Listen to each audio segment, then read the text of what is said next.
Hello everyone and welcome to another Pyro Gaming video. It's a new week, which means there are new roles on the vendor weapons. Let's go ahead and get started with the Crucible and the 0-Day Dilemma. We have Counterbalance, Small Bore, Appended Magazine, Spray and Play, and Danger Close. A couple of good perks, but nothing really special. I'm going to say pass on that this week. We have seen better rolls. Next up, the B29 Party Favor with Third Eye, Small Bore, Feather Mag, Eye of the Storm, Life Support. Again, we've seen better rolls. I'm going to go ahead and pass on that one. Next up, the Hero Formula Scout Rifle comes with Hidden Hand, Braced Frame, Explosive Rounds, Life Support, and Who's Next. We also have the Ranged Lens RLS-3, which is a very, very good sight. So with Life Support, Braced Frame, and Hidden Hand, this would not be a terrible option for Crucible. Its only downfall is that it's this archetype of Scout Rifle.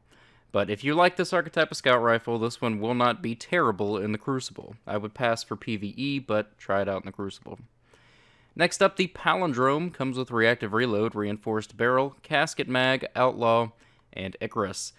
So Reinforced Barrel is a really good perk to have because of the massive boost to range. Outlaw is really good. We also have True Shot and Sure Shot. Both of these are honestly the best two sights for hand cannons. And Reactive Reload is going to give you a bonus, or a damage bonus that is going to bump your damage capability up to maybe making it to where you could two-shot an enemy. In the Crucible, of course, that's immediately after getting your first kill. So, Reactive Reload, Outlaw both go really well together because you're going to be reloading when you get that kill anyway. Reinforced Barrel is pretty good. This is actually a pretty good palindrome this week. I would definitely go with Outlaw over Icarus.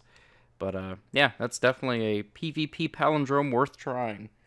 Next up, the Each New Day Fusion Rifle comes with Hot Swap, Perfect Balance, Snapshot, Spray and Play, Icarus. Doesn't have enough. I'm going to say pass. Next up, the 44 Curtain Call Shotgun, Full Auto, Reinforced Barrel, Perfect Balance, Close and or Personal, and Knee Pads. Couple of good perks, but not the total package, and that's what we're looking for. So we're going to pass on that. Next up, the Anton's Roll Sidearm. Comes with Hidden Hand, Hand Loaded, High Caliber Rounds, Relentless Tracker, and Cascade. High Caliber Rounds and Hidden Hand are both going to be pretty good on this, but you kind of lose me over here. So because of that, I'm going to say pass on that this week. We have seen better rolls. Next up, the Event Horizon, dealing solar damage with Take a Knee, Armor Piercing Rounds, Perfect Balance, Underdog, and Perfectionist. We have definitely seen better rolls on that, so we're going to pass. Next up, the Chaotic Neutral Machine Gun, Crowd Control, Hand-Laid Stock, Rifled Barrel, Eye of the Storm, and Spray and Play.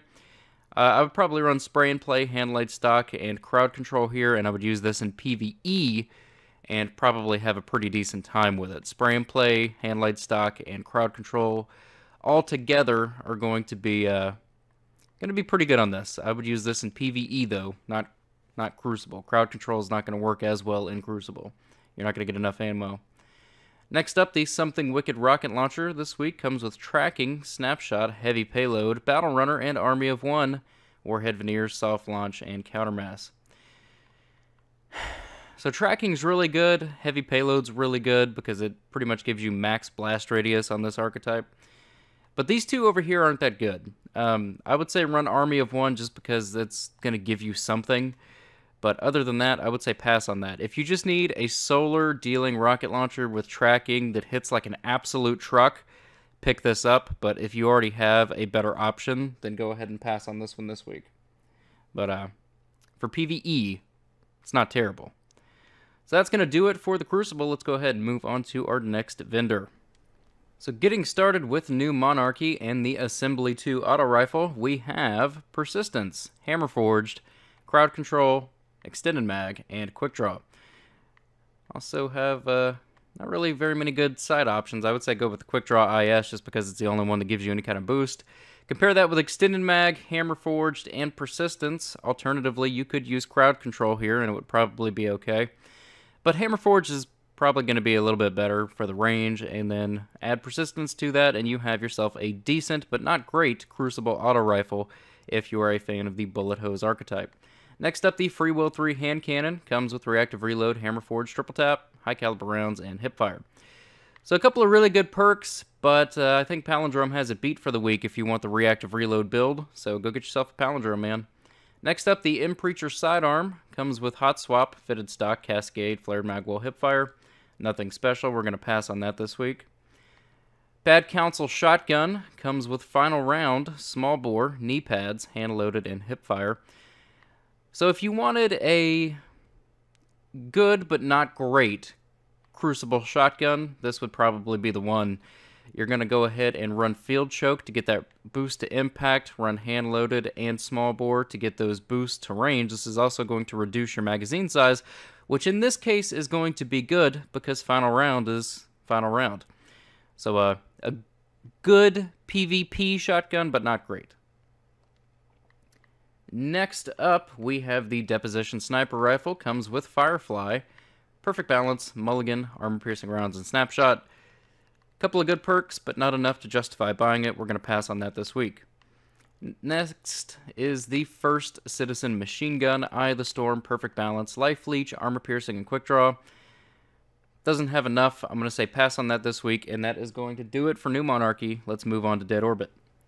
So looking at Dead Orbit, beginning with the Extremophile Auto Rifle, we have Persistence, Hammer Forged, Hot Swap, High Caliber Rounds, and Snapshot, as well as the Quick Draw IS or OEG Rifle Scope. I would recommend the Rifle Scope.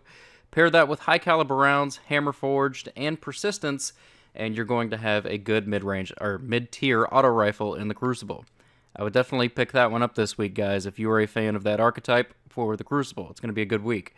Next up, the Keystone Scout Rifle comes with Firefly, Small Bore, Third Eye, Armor Piercing, and Quick Draw. Do we have the Ranged Lens? Yes, we do. So what I would do here is Ranged Lens. Here, it doesn't really matter. I would go with Armor Piercing Rounds just because it gives you like the slightest bit of a boost to range, and Quick Draw does not. Small Bore is definitely what you're going to want to run here for the boost to range and stability. Don't be deterred by the fact that your magazine size will drop down to 12. This thing shoots so slow, you're still not going to be reloading all that much. And lastly, Firefly is very, very fun on this archetype of Scout Rifle in PvE. And that's exactly where you want to use this, is in PvE. It's not a bad option. Next up, the Worlds to Come Fusion Rifle comes with Hidden Hand, Hammer Forged, Performance Bonus, Enhanced Battery, and Quick Draw. This is actually not a bad fusion rifle here for PvE or PvP. Enhanced Battery is never bad, Performance Bonus is never bad, Hammer Forged is never bad, and Hidden Hand is never bad.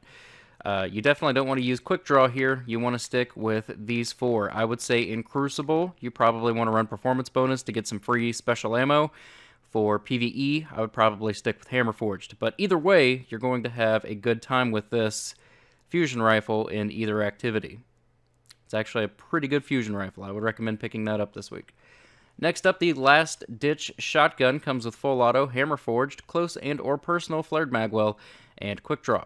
Linear Compensator, Accurized Ballistics, and Soft Ballistics. I would go ahead and go with either one of these. They're not going to change your stats a whole lot. I would definitely go with Flared Magwell here, because you can see that it does give you a pretty nice little boost to reload, which on shotguns can save you a lot of trouble and time. You're definitely going to want to go with Hammer Forged, and you're definitely going to want to go with Full Auto, and I suppose you could use this in Crucible, but this is going to be more of a PvE weapon. So if you need a good Full Auto shotgun that does void damage in PvE, this is your week. Go ahead and pick that one up. It will probably be pretty good. Next up, the Bitter Edge Sniper Rifle, Trash Archetype. Don't touch it. Trash perks on a Trash Archetype. Don't mess with it, guys. I cannot stress that enough. Unto Dust Rocket Launcher comes with Cluster Bomb, Perfect Balance, Spray and Play, Field Scout, and Snapshot. So again, this is going to be another one of those niche roles that is going to be good on Axis, Phase 2, and that alone.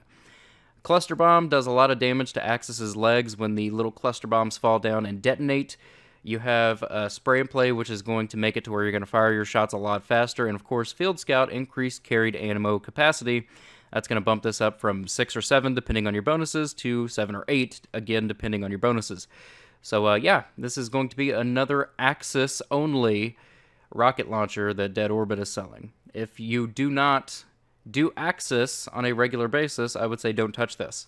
But other than that, that is going to wrap it up for Dead Orbit. Let's move on to Future War Cult. So getting us started at Future War Cult is the Whale Hand Cannon. Comes with Hidden Hand, Hammer Forged, Relentless Tracker, Armor Piercing, and Lightweight. And I'm going to say pass on that. We had a better roll last week. I actually really enjoyed the roll last week. Hopefully you guys picked it up. It is a great weapon. Next up, the Waltz Pulse Rifle comes with Rodeo, Small Bore, Outlaw, Armor Piercing, and Lightweight. Couple of good perks, but not enough. I'm going to say pass on that this week. We have seen better rolls in the past.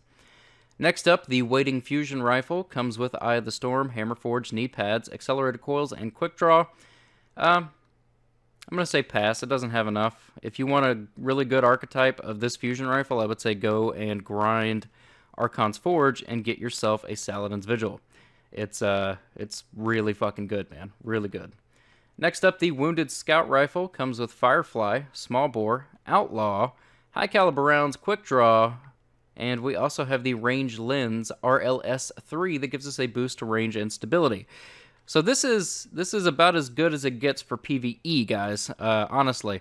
With High Caliber Rounds, Outlaw, and Firefly, you have a very, very, very good scout rifle here. You combine that with the Range Lens, and you have an absolute PvE beast. I would absolutely recommend you guys picking this one up. It is going to be so good in stuff like the raids, and stuff like Nightfalls with small arms, you know, pretty much any activity in PvE, this thing is going to absolutely shine. Outlaw and Firefly go so well together, and you combine that with high caliber rounds, you're going to be staggering your enemies. I'm not going to call this a god roll, per se, but this is something that you absolutely want to have in your vault because it is going to be very, very good. So moving on to our next weapon here, we have the Wormwood Sidearm. Comes with Reactive Reload, Hand-Loaded, Army of 1, High Caliber Rounds, and Quick Draw. Pretty good. I would say go ahead and run Reactive Reload, Hand-Loaded, High Caliber. You also have Sure Shot IS, which is one of the better sights. And I would use this in the Crucible, and I would probably have a good time. Next up, the Warpath Rocket Launcher comes with Tracking, Tripod, Perfect Balance, Flared Magwell, Quick Draw, Confined Launch, Linear Compensator, and Countermass. You're going to want to run Linear Compensator here, even though it takes your blast radius down just a little bit. But on this archetype, it's okay because the blast radius is so high. Here, it's going to come down to preference. I would probably go with Flared Magwell just so I could reload it a little bit quicker and get some more shots off for DPS. Perfect Balance, you want to skip. You definitely want to run Tripod and Tracking and use this in PvE if you need a solid rocket launcher that does solar damage and has tracking on it. This is your Huckleberry. If you have a better option, then I would say pass on this. It's not a god roll by any means, but these two perks together are pretty good on this archetype. So there you have it, guys. That wraps it up for Future War Cult. Let's move on to Vanguard and finish things up. The Vanguard Quartermaster, Continental Auto Rifle, starting things off. Hidden Hand, Braced Frame, Rifled Barrel, Focus Fire, and Eye of the Storm. This is going to be a Crucible Auto Rifle with Focus Fire, Braced Frame, and Hidden Hand. It's not going to be terrible, but it's not going to be great. It's not anywhere near a god roll by any means. But Focus Fire, Braced Frame, Hidden Hand, those are three really good Crucible perks, if you're a fan of that archetype. Next up, the Parthian Shot, Pulse Rifle, Head Seeker, Braced Frame, Rifled Barrel, Outlaw, Partial Refund. We also have Sure Shot IS. For this reason right here, I would say go ahead and try it out in the Crucible if you're a fan of this archetype. Run Outlaw, run Braced Frame over Rifled Barrel. Braced Frame is going to do you much more justice. And Head Seeker is good, but I don't like it because it kind of requires you to hit body shots. But this is an okay Crucible Pulse, not a great one. Next up, the Angel's Advocate Scout Rifle comes with Reactive Reload, Explosive Rounds, Braced Frames, and Moment. I'm going to say go with that Future War Cult Scout Rifle this week, guys. It just absolutely blows this one out of the water, even though they are different archetypes. The Future War Cult Scout Rifle this week is much, much better. Third Eye, Small Bore, Lightweight, Triple Tap, and Spray and Play, Steady Hand, and Sure Shot. I'm going to say pass on this. It doesn't have enough for me. It does not have enough. Next up, X-Astros Fusion Rifle comes with Rangefinder, Perfect Balance, Accelerated Coils, Knee Pads, and Last Resort. This one's really good, but you lose me over here. I'm going to say pass on it. It does not have enough to justify buying it. Next up, the Teacup Tempest Sidearm comes with Rangefinder, Hand-Loaded, Casket Mag, Mulligan, and Cascade. We also have True Sight and Sure Shot. Really good perk here, okay perk here, but you don't have me here. I'm going to say pass on this one this week as well. Next up, the Occam's Razor Shotgun comes with Rangefinder, Hammer Forged, Perfect Balance, Replenish, and Battle Runner. We also have Smart Drift Control, Accurized Ballistics, and Aggressive. I'm going to say run Accurized here for the boost to range and impact. You're definitely going to want to run Replenish over Battle Runner, as well as Hammer Forged and Rangefinder, and I would use this in the Crucible, and it probably won't be terrible. It's not going to be a god roll, but it's not going to be terrible. 7 cents, it's trash archetype, man. Trash archetype. Just don't mess with it. It defeats the purpose of a sniper. Next up, Bone Crusher Machine Gun, Counterbalance, Hand-Laid Stock, Appended Magazine, and Unflinching Spray and Play. So this is going to be more of a Crucible roll. I would run Unflinching, Hand-Laid Stock, and Counterbalance, or I would run Unflinching, Appended Magazine, and Counterbalance, and I would use this in the Crucible. This thing absolutely mows down enemies in the Crucible. Nowhere near a god roll, but it's still going to be pretty fun. Lastly, we have the disassembly required rocket launcher that comes with Tripod, Field Scout, Snapshot, Vacuum, and Army of One. We also have Aggressive Launch, Smart Drift Control, and Hard Launch. I would probably go with the Hard Launch here because of the boost to velocity. And I just got disconnected because Destiny. But anyway, what I was saying about the rocket launcher there is if you just need an okay rocket launcher in PvE, then by all means pick that up. It's going to have a really, really good ammo capacity. You're going to be able to do a lot of DPS in Arcburn Nightfalls, such as this week's. But other than that, if you have a better option, I would say just go ahead and pass on it. So that's going to bring this week's video to an end, guys. Drop a comment in the box below and let me know which video or which one of these weapons you've tried out and what you think of them. And also, before I let you guys go, I just want to let you know that I have gigabit internet, meaning my download and upload speeds are around 1 gigabyte. And yet I still get disconnected constantly from Destiny servers because Bungie. Why not, right? Right, guys? Why not? So, looks like we're going to end this video on a black screen. Thank you guys so much for watching. If you enjoyed the video, click like. If you're new to the channel, click subscribe. And if you're already subscribed, I fucking love you. Thank you for watching, and take care, guys. Oh, look. Lost connection to the game world. Ooh. Lost connection to the game world. Please try again. There may be a problem with your internet connection. No, Bungie. There's a problem with your internet connection. Thank you for watching, and take care, guys.